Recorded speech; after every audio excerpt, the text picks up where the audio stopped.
Welcome back, everyone, to the MengMengDuck Podcast. If you guys can tell, I now have finally a new microphone that doesn't sound complete shit. But anyways, this is a podcast where I interview career professionals with interesting career trajectories and talk about their lessons and learnings that they learn along the way.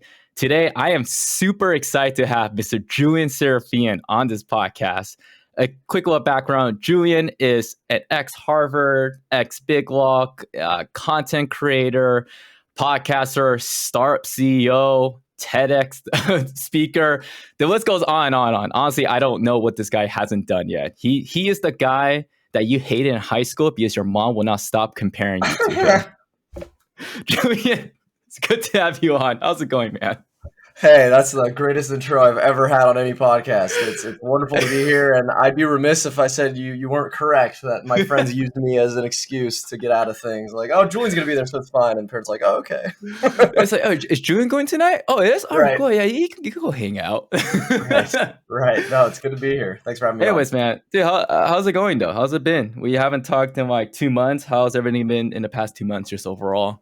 It is crazy busy. The short version of my story is I think you touched on it. I was working as a corporate attorney in Big Law for a couple of years, and I quit last July. So it's been about 10 months since then.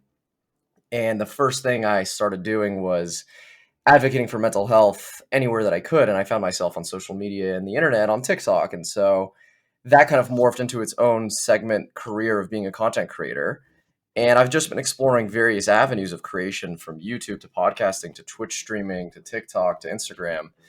And it's been a lot on top of, other projects. Like you mentioned, I am the CEO of a startup called Nest Mode, and we're hoping to reinvent shower storage. So we launched on Kickstarter in a month.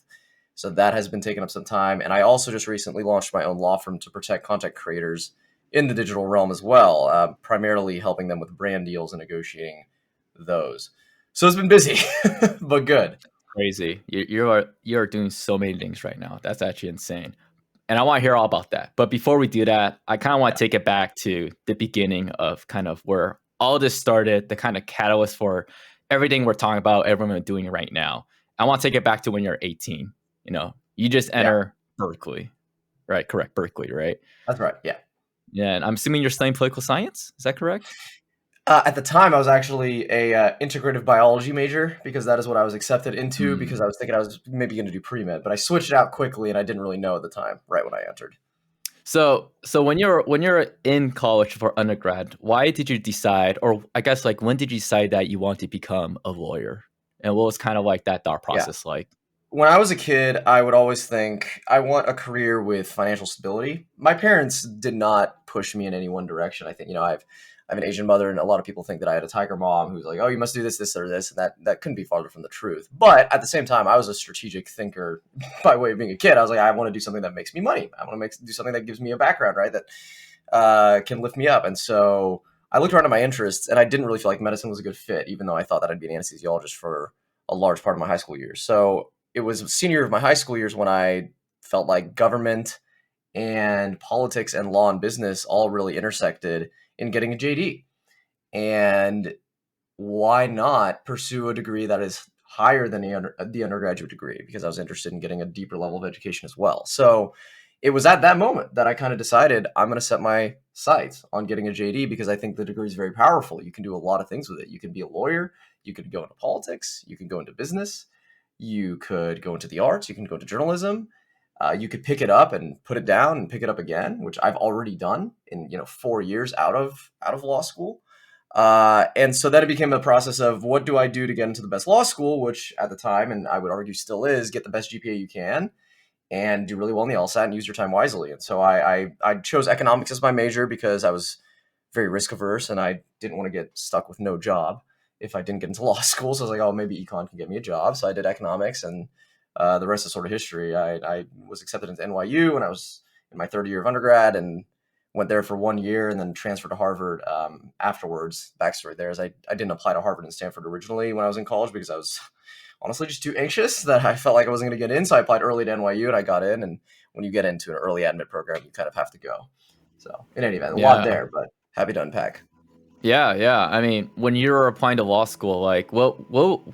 I don't think I ever asked you this. What would a bit backup been if you didn't get into like a good law school? Yeah. I had no idea. Like I was sort of betting on getting in because I had not applied for jobs or sort of done recruiting by any stretch of the imagination. Realistically, I think I would have looked around for any job that I could muster, probably in the Bay Area, that paid decently, that I thought would give me good experience. Probably something on the business side, given that I had an economics major. Maybe consulting, right? Maybe just something standard business analyst of a tech company. I wouldn't really discriminate at that point. I'd probably be too demoralized by the fact that I didn't get into a good law school. So, Yeah. But that didn't happen. You got into Harvard Law. that's true. It's crazy, you know? Yes. I always tell people, Julian and I have very similar backgrounds. The only difference, I didn't go to Harvard. Man, so all right, Hey. so you're in law school right now. You're going through the whole program, and how is that whole process going for you? Why you're in law school? Like, were you enjoying it? Were you kind of starting to question it? Like, what was going through your mind throughout law school? Yeah, I mean, there was certainly no questioning by way of like, is this where I'm supposed to be? I really enjoyed learning about the law and like felt myself getting closer and closer to what I wanted to do long term when I was in law school. At the same time, like the pressure was really bad. Your entire job prospects basically hinge on your performance during your first year of law school. And so I'm Really? sitting there at NYU at the time, and I'm like, this is $300,000 in 3 years of my life that are riding on my performance this one year.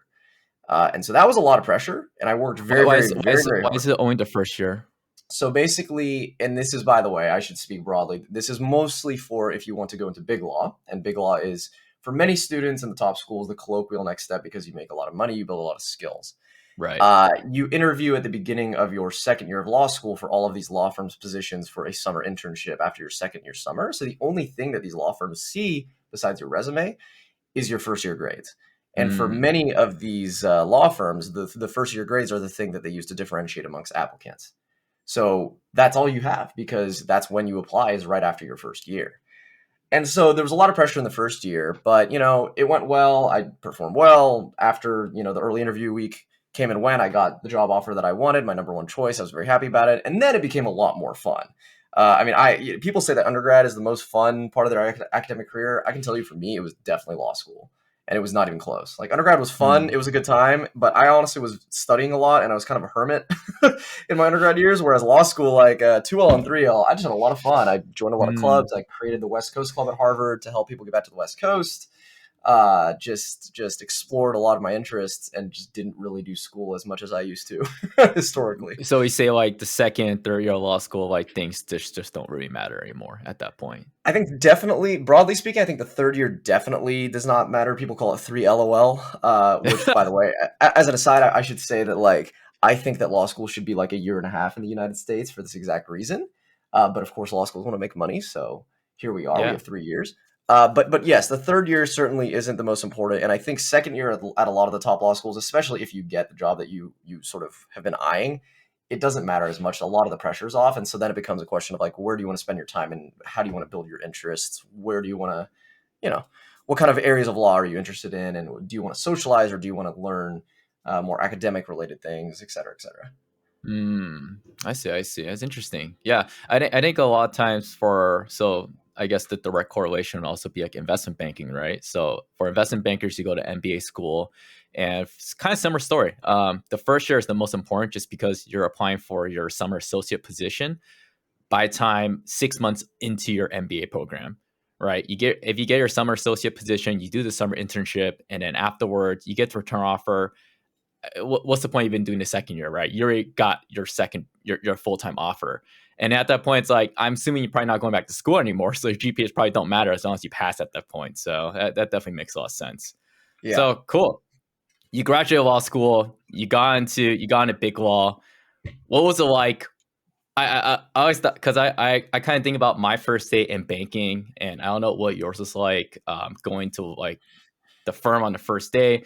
But for me personally, walking the first day, I kind of already felt something was off. Like it didn't feel right when I stepped into a building. Like something just felt off about it. And I couldn't pinpoint what it was until like 6 months later. But what was kind of like your feeling like walking in first day on the job, big guy in town, New York City. Was it New York City or Silicon Valley? Silicon Valley, big guy in town, Right. Silicon Valley. Right. We're not. This is not Suits. The equivalent. That's right. Yeah, I mean, for me, as a lawyer, when you graduate, you don't really know what you're doing at all because the law school didn't teach you anything. So you show up and you're like, okay, now is hopefully when I get to learn how to be an actual lawyer. And so it's definitely nervous and anxiety inducing, I would say, just showing up and not really just feeling like you don't have any sort of skills that justify you being here. But at the same time, that's how the system works.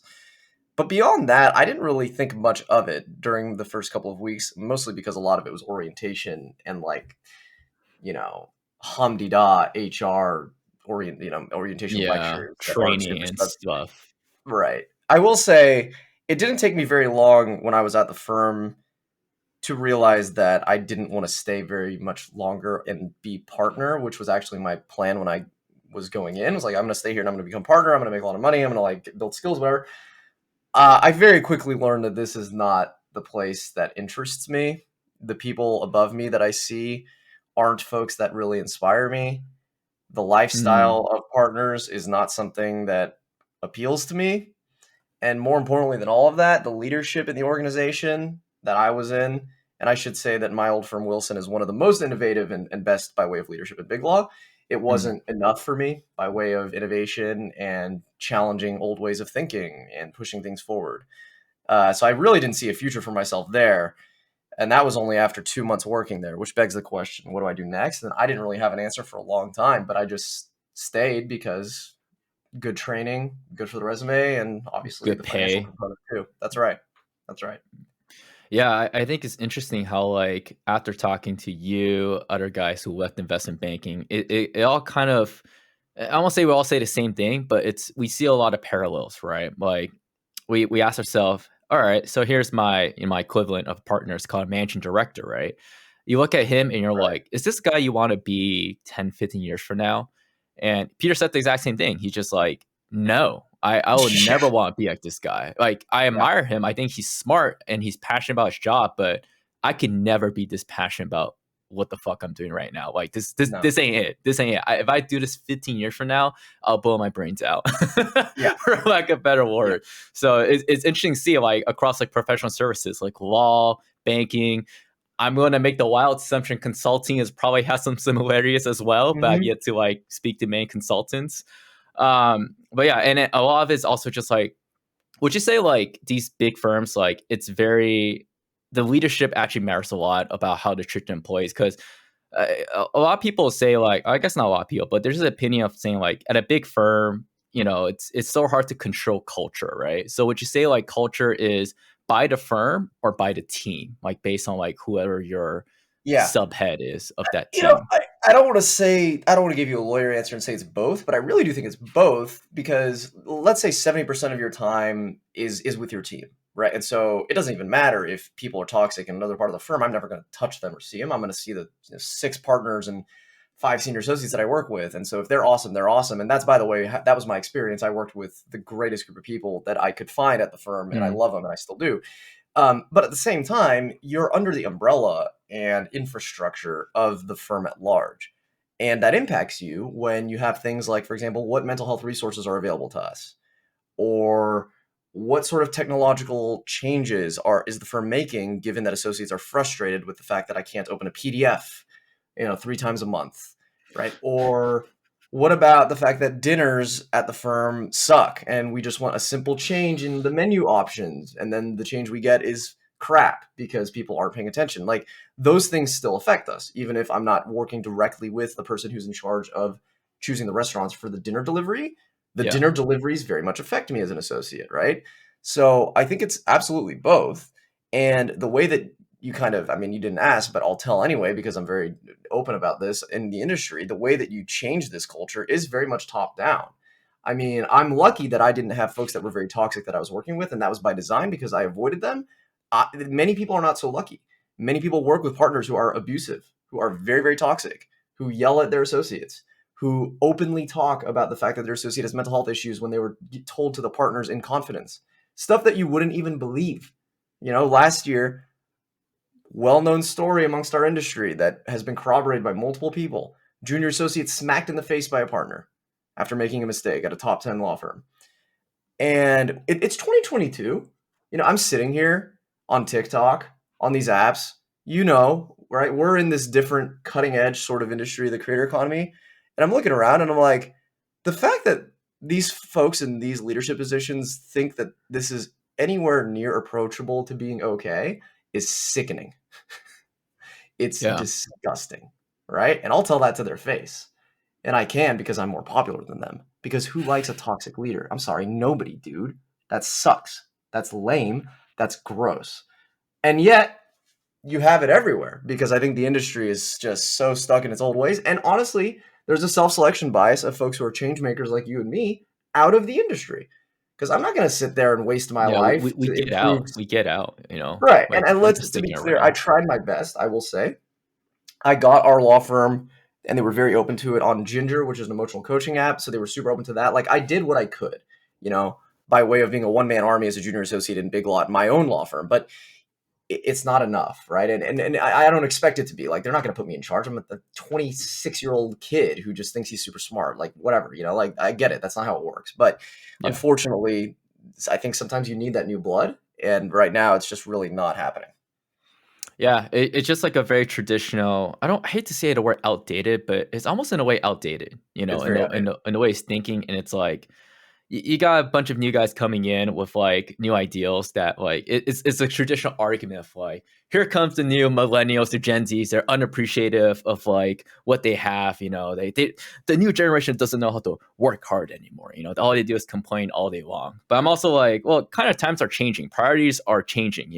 Back then it was cool and sexy to be that guy working long hours and working at big law, but now it's like, no, there's other things that kind of in a way give people fulfillment in life. There's other things that matter, are more important to our generation. And I think it's just generational difference, right? Back then it's like, this is the only thing that was important, right? And career is important. No one can argue career isn't important, but I think we live in a day and age of like, there's other things that we value more than like just working 8 hours a week.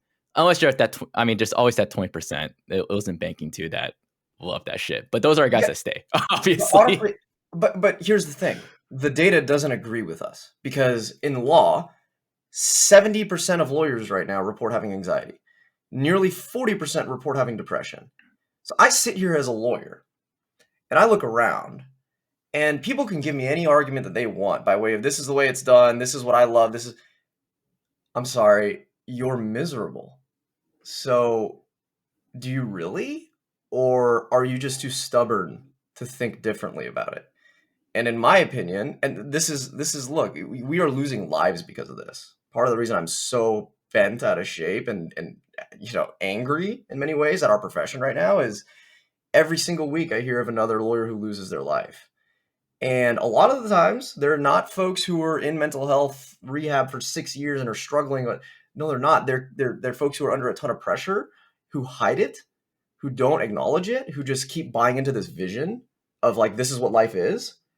And then they can't, naturally what happens when you don't treat mental and you don't take care of it, the inevitable can sometimes happen, right? So I think it's funny because you're right. Like there is this narrative that generation, that they prefer it and that's the way it is, but they're also miserable the whole time. So to me, I'm like, why don't you just accept that like we've moved on from that, ego, right? Which is exactly what you're saying too, right? We don't need to do that anymore. It's okay. Like no one's attacking your identity here. Like you can work less and then still be successful or whatever. It's just silly. Yeah. I think a lot of it has to do with like, people get into law school, become a lawyer, guys who work in the industry for like 20 years, these partners, it's like, I think it's ego. I just like, I worked so hard to get here to give it all up, which I want to ask you about, because I think this is a very courageous story to just give it all up. Like no one wants to do that. It's like, and it makes sense. It's like, why would you want to do that? But at the same time, then you gotta you enter a conversation of like, what's more important, right? My pride and ego, financial stability, or my deteriorating mental health, right? And I was listening to a Jordan Peterson podcast the other day, and he was talking a lot about how quitting and not quitting are equally as risky. And why is that? It's because, well, if you quit, Well, you go through a risk of not having a job, financial instability, and having to kind of figure out on your own, right? Where this is like doing entrepreneurship or applying for a new job, right? Applying for a new job, like you risk not getting a better job, you risk getting found out that you're applying for new jobs. So this also just risks in like quitting or also getting a new job. But he also said there's risk in staying in the same job. Why? Because over the next 5 years, your mental state deteriorates. You become a very negative, pessimistic person. You're not a nice guy to be around anymore. No one wants to be near you. No one wants to talk to you. So in a way, this risk in both ways. So you might as well just pick one. You might as well pick your poison, right? And I thought that was a super interesting idea. So on that note, like kind of talk me through your process of like coming to terms, not coming to terms, like deciding that you were going to quit Big Law. And what was that like? Just because for me personally, quitting investment banking was a long process. It wasn't just overnight. Like it was something I contemplated for months and months because of what I just talked about, right? It's like, it's such a big decision. It's like, I'm giving all this up for what? A silly dream that I have? Like, who am I? I'm just a little guy in this world. So yeah, tell me about what that process was like for you. Yeah, I mean, so first of all, I'd agree with you. It was a long process for me as well. I never planned on quitting. I never even, when I went into Big Law, like I said earlier, I intended on staying until partner. And so I knew maybe that wasn't it, but then I didn't have any idea what was going to come next. I guess the natural next step for most attorneys is to go in-house at a company. So I'm sitting here in December of 2020. I'm diagnosed with severe anxiety, mild depression, and my world is kind of unwinding in front of my eyes. And I'm like, okay, this is going to take a lot of resources just to work on mental. And that's okay, Yeah. because this is more important than billing to a client or whatever, at least in this stage of my life. So what do I do now? Okay, let me go part-time at my firm. So the first thing I did was let me go part-time to give myself more space. So I did. That was helpful. Then I said, okay, I have to do something or nothing. Something's got to give here, right? Because I can't do this forever. So let me apply to some jobs. At the time, the market was incredibly competitive, in part because everyone was quitting Big Law. So I was competing against folks who were seventh-year associates for the same job. And I wouldn't hire me over the seventh-year associate. Like, I'd hire the seventh-year associate too. So in any event, a couple of opportunities didn't pan out. And it took a lot of time of thinking about, after everything I've worked for, this is how I'm feeling now. And I know, like you were saying earlier about what Jordan Peterson said too, I know that it's risky to quit, but every single moment I spend working on mental health has changed my life and just made my life so much better. Yeah. And every moment I spend in this job, I'm getting a paycheck, but that's about it, and it's draining me. If anything else, it's Emotionally hamstringing me. draining. And it's keeping me in place. I felt like I couldn't break out of the box creatively. I felt like I couldn't use my voice to the extent I wanted to. There were a lot of things that the job, I think, in any job, it's going to sort of hamstring you. And at the end of the day, even though I was a lawyer in Big Law, and this is what I worked so hard for, I also had gone straight through to law school from undergrad, and I had never taken a year off. So I was talking to my therapist about it at one point, and they were talking about how gap years are totally okay, and they happen at different points in people's careers, and it's not something that we should make out to be such a big deal in. And so, if nothing else, I thought about, well, look, I can leave, I can work on mental health, which is more important objectively than anything else, and maybe after a year I can reevaluate and see what's going on. I can tell you now, 10 months out, with everything going on, there's no way I'm ever going back to working for anybody else ever again. But I had no idea this would happen at all. At the time, I simply knew this isn't how I want to be spending my time right now. And I also would add one thing, which is the pandemic is an unprecedented time in human history. Everything that we have undergone and we're currently undergoing is new to everybody, and not in a good way, in a very, very, very traumatic and stress-inducing way.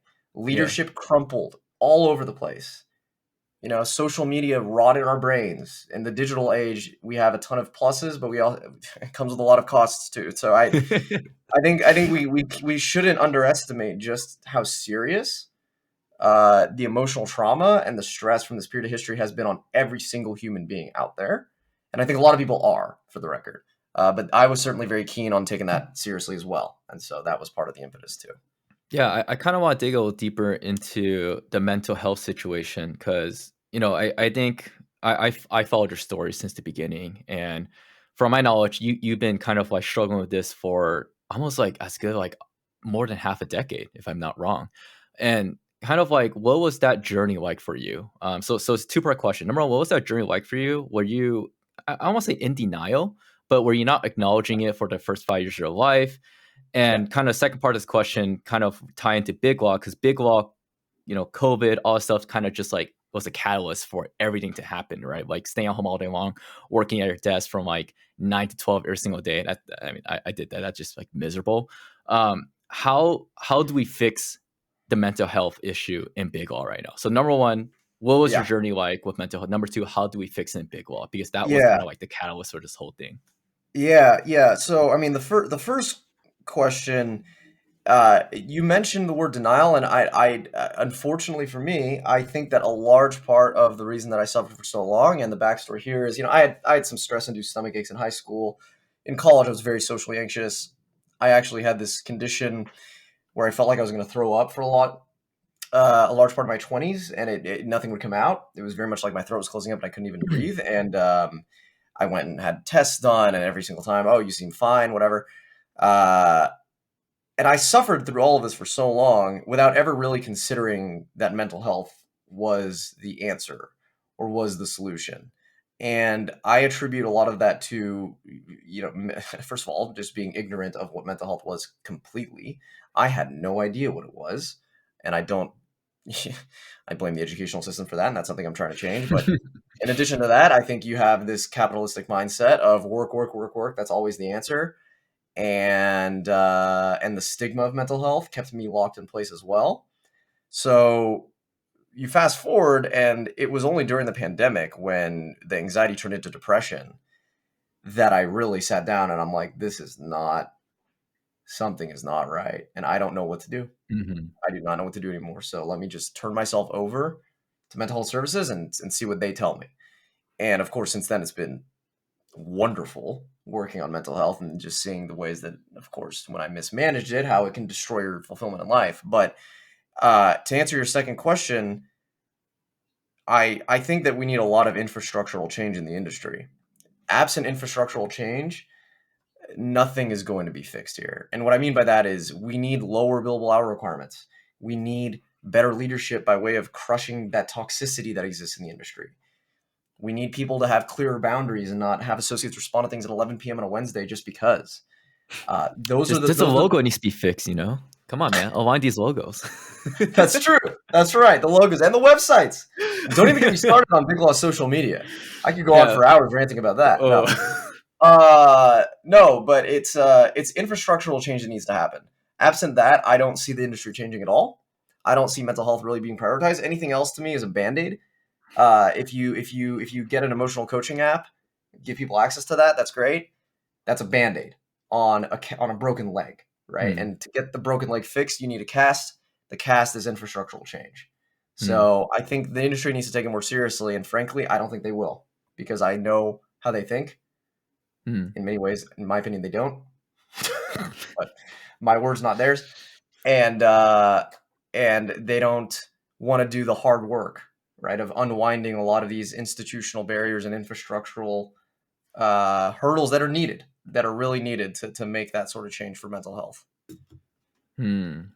I see. Yeah, it's kind of tough, right? Because it's like how I personally view it. It's like it may just a thing of time, Like it's hard to convince the old guard who are higher up to like care about things that they never cared about because they're so stuck in their ways in a way. But Yeah. it's my hope in 20 years when like kind of like our generation is kind of like running these companies, maybe, who knows, that, changes will happen then. So maybe it's just a thing of time. I mean, I think the smarter firms will adapt earlier and get ahead, and the stupid ones won't and will get left behind, frankly. It is a free market, right? And I think top talent knows where to go in the long Yeah. term, and good leadership. When has effective leadership ever been punished in human history? I mean, in my opinion, never. So I think it will happen, like you're saying, when generations shift. And I think the way we're going to see that play out is with the more progressive firms just growing faster and getting bigger, and the Yeah. smaller firms or the not as effective firms falling behind. Yeah, yeah, it's kind of like how everyone today in the tech world is like, yeah, I'd rather go work for Facebook and Google over like Amazon because they grind you too hard, Amazon. That's the running narrative in the tech Yeah, industry. yeah, All yeah. right, well, cool. I want to kind of change note to something a little more positive now. So we talked about law school, quitting law school, mental health advocacy, or we're about to get more into that right now. But something more positive. You started creating content on TikTok in Yeah. 2021. So obviously, like you start creating content on TikTok to become a advocate for mental health, but kind of like what was that journey like? Like why did you start to decide to create content? Why TikTok? And kind of like how has that been going for you? Yeah. So when I quit my job, if you told me I'd be a content creator, I would have looked at you and been like, what the hell is that? Yeah. But in any event, I wanted to advocate for mental health. So I'm sitting here and it's 10 months ago and I posted on LinkedIn about my mental health story. And it goes viral and it strikes a chord in a lot of people. And I kind of see there's a lot of people who need this message right now. So then I think about where can I advocate? How can I advocate? So I start writing articles on Medium. I start writing on LinkedIn and I start publishing them there. I don't see a ton of traction or growth. So I'm like, okay, where else can I go? What about Instagram? I think people are on Instagram, right? So I go to Instagram. I've barely touched my Instagram at this point in like years. But in any Yeah. event, I'm like, okay, it's a photo with text. I could do that. That's not hard. I don't see much traction or growth. And a buddy of mine says, Julian, you got to go on TikTok. That's where everything's happening. I'm like, okay, here I go. I'm going to do this trend that I've never seen before. I'm going to cringe the whole time watching myself on camera, and we're going to do it. And I never looked back because Mm. as soon as I posted that video, I saw a couple of hundred views, which is not anything substantial, but it was not zero. And that told me that there was potential in this platform to do something, right? And I kept at it and I continued, I started leveraging the law brand and talking about Harvard Law School and like being a lawyer and whatnot. And it kept growing and growing. I told my mental health story and it went viral. I told it again and it went viral again. I told it again and it went viral again and again and again. And I just have never really looked back because I found that the platform right now is the easiest way to have a conversation with the broader public. Hmm. And other platforms just don't have the organic reach that TikTok does, at least right now. In the meantime, I've still been building on LinkedIn and Instagram and also on YouTube because I think all of the platforms have unique sort of areas and benefits to offer. But TikTok's also been a lot of fun. I mean, I've never done anything like this before, just by way of putting my voice out there combined with like video and like, I mean, you know, as a creator, the creative sort of apparatus that TikTok allows you to undertake is insane. I mean, you have Yeah. so many different avenues of creative expression on the app, and so that's just been super fun. And it's also been fun to just educate folks about the law and tell people how it is, And I think it's empowered other people out there uh, who have gone through, maybe similar sort of trauma by way of toxic leadership or other industries to just realize they're not alone. And so that's important to me as well. Yeah, yeah. I know you run like a Discord server, you stream on Twitch as well. What has kind of been like a reoccurring theme you have been seeing in like your community of like lawyers? Yeah, I mean, the first is that I don't really think that our profession on a big picture level is taking mental health seriously at all. Like I don't see any sort of resources being handed down. I don't see conversations happening. Like my community is one of the only areas that I've seen that's really pushing this message hard in our Mm. profession. And the other flip side is that our profession is in crisis by way of mental health. Those stats I told you earlier are real, and I feel them and I see them in our community. And it begins in law school. I think a lot of law students begin developing really, bad habits by way of anxiety and the pressure and whatnot. And then it continues into the career because lawyers are seen in some ways as these sort of perfect figures of power that we must like represent our clients and always be perfect, right? And like if Yeah, we make a mistake, like it's not just a mistake for us. We're letting our clients down, and that adds to the level of pressure that lawyers put yeah. on themselves. And so I see a lot of that in our community as well, just the pressures of what the profession does to people and unfortunately how they suffer as a result. Yeah, yeah. Like I can't imagine how stressful it is to be a lawyer if like someone's like depending on you for something to work out. If it doesn't work out, I mean, this is probably like in one sector of like criminal law or something. It's like I go to prison if you don't get me out of this situation, and I'm innocent. Yeah, That's a stressful place to be in. It's very like stressful. up there of like being a surgeon, right? You're operating someone. It's like, well, you mess up, you pop a vein, and it's like it's done for. Yeah. Man.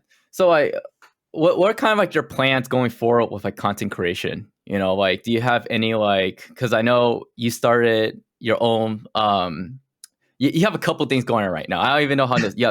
All right. So you're reinventing shower storage, you're advocating for mental health, you have a podcast where you interview lawyers, you have a company to support content creators when working with brands for creators by creators, and you have Wallline. Like, kind of walk me through each of these, why they came up, and kind of like how do you split your days even? Like, I'm kind of curious. Yeah. No, yeah. This for me. I'm curious how you spend your days. I know. Yeah, I know. It's as chaotic as it sounds, honestly. Listen. So the first thing I'd say is, so Lawline is not my company, to be clear. They're a very popular CLE provider in the legal industry who've partnered with me to help create content, Right. about mental health and the law. So that's kind of like a standard brand partnership / alignment of interest there. But I'll go through the other ones. I mean, yes, content creation. I am primarily on TikTok right now because that's where the greater part of our community lives. But I very much want to explore YouTube because I think YouTube is just more fun. I think developing a deeper relationship with your community is just more interesting, at least for me. I find that TikTok very much prioritizes and preferences, just a certain type of content, short, right? Stuff with music. Yeah. Maybe controversy, right? Like the standard things that sell. 100%. Sex and controversy, which I'm not saying YouTube is different, to be clear, but I do think that YouTube offers at least the ability for me to sit here and be like, hello, let me pause and actually breathe before I speak. Yeah. Whereas TikTok, yeah, I feel like if I breathe, I lose the attention span of the viewer. They scroll. So that's not great. But yes, I've on my YouTube channel, I do a lot of different things. I pre-law talk, career talk, mental health advice. And one thing I'm doing is interviewing lawyers right now. I'm starting with lawyers who are also content creators because I think our voices are important. But I'm going to expand soon and talk to lawyers generally just to kind of amplify the voices of folks in our profession that I think should have a platform to speak, right? And unpack the issues that we're talking about, here about mental health, but also about the broader legal profession generally. So putting all of content creation aside there, I am also, yes, the CEO of Nest Mode. We're reinventing shower storage. My main role as the CEO right now, ironically, is to be a content creator. So we're a group of 3 friends, 4 including our advisor, and we're bootstrapping the whole thing ourselves. We don't have funding. We don't have VCs. It's literally us. Mm-hmm. You go to the TikTok account, like it's me. Like I'm the one behind the screen.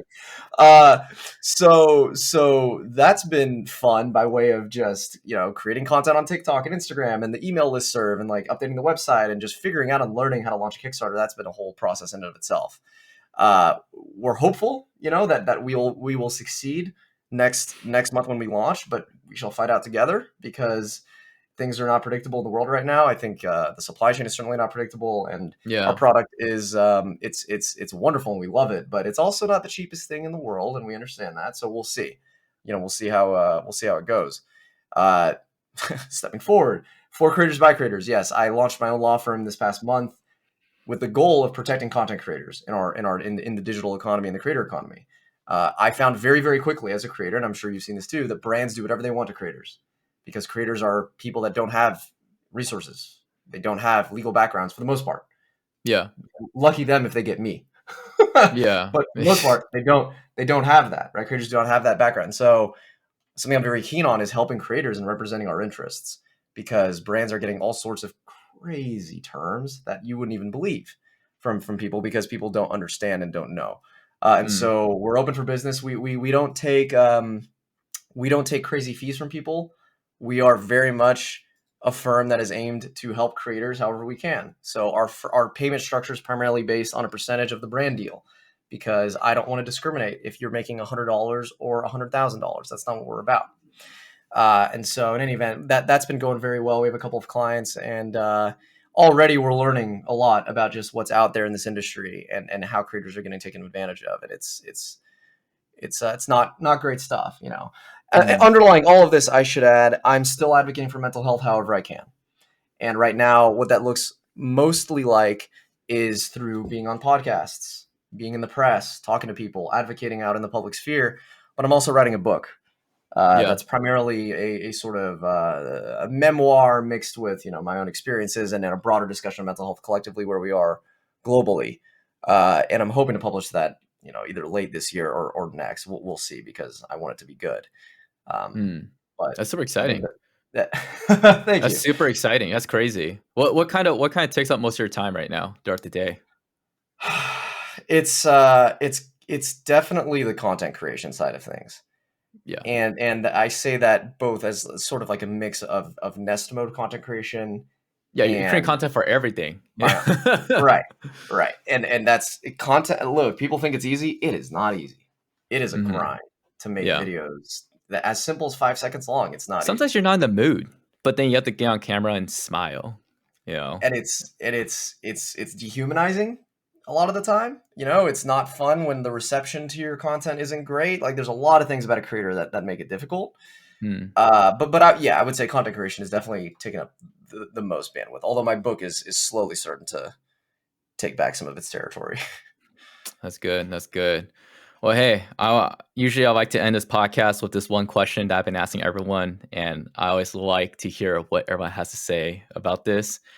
If you were to go back in time, back to when you're 18, right? It's like 10 years ago. What advice would you give 18-year-old Julian? Yeah. I would tell the young one, dude, I don't care how hard you push yourself. I don't care if you want to go to the best law school ever and you want to grind, but I challenge you to really seriously learn and understand what mental health means, and learn and understand what anxiety is and what it looks like, because no one else is going to teach you. And if you don't teach yourself, you're effed. Wise words. To the stubborn 18-year-old me, I think that's the only thing that would get through to him, So what will he say? Honestly, he'd probably be like, yeah, sure, whatever, man. I'll figure that out when I get into Harvard, man. I'll figure that out when I get into Harvard first. Yeah, literally, that's how a naivete, right? Yeah. Well, man, it's been a complete pleasure talking to you. I wish you best of luck and everything in 2022. Super excited for a book. I'm definitely going to be checking out Nestmill when it comes out. I'll probably buy one myself as well. Oh, please. I'd love that. Thank you. Not to support you, man. I actually think I need it. My shower looks kind of shitty, dude. I'm looking at that. I'm like, I have my stuff just laid over a bathtub. I'm like, it'll be kind of nice just to have something like on the wall I can take off and stuff. And that's more aesthetic. So I'll probably be checking that out. But yeah. Julian, it's been a pleasure. Thank you for being on my podcast. But other than that, I hope we can speak soon. Love it. Take care. Thank you for having me on. Bye.